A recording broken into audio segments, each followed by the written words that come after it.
I'm not going to specify secular because the policy of every government depends on the mandate they get from the people and they can decide.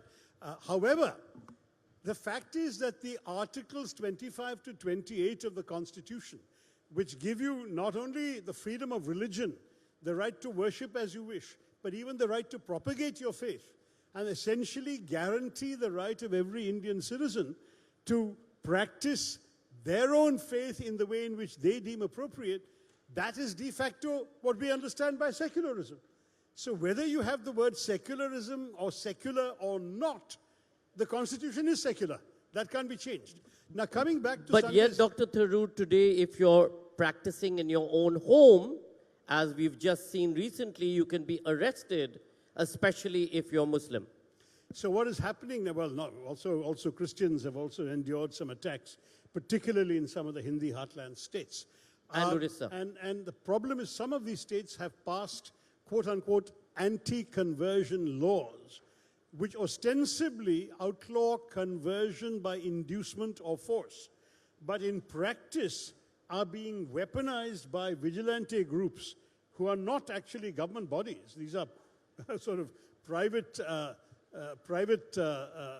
organized bands of many cases thugs. They have been going around intruding on people's freedom of worship by claiming that what they were doing was preventing forced conversion or conversion by allurement. Now this has created a real situation of tension in many parts of the north.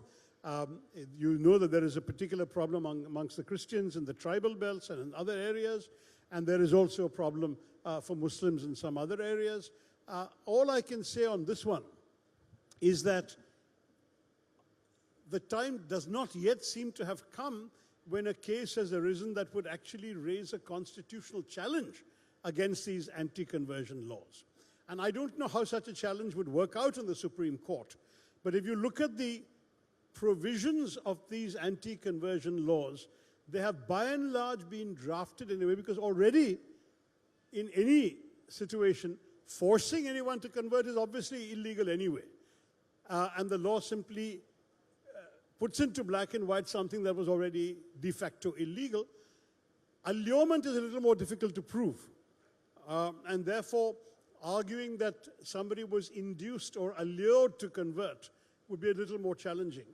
The bigger question, however, is how do you square these state anti-conversion laws with the provisions of the Constitution that guarantee freedom of religion, freedom of worship, and freedom to propagate religion? This is something only the Supreme Court can pronounce definitively on. But I think all of us will have our views on this. This is going to be a very key issue.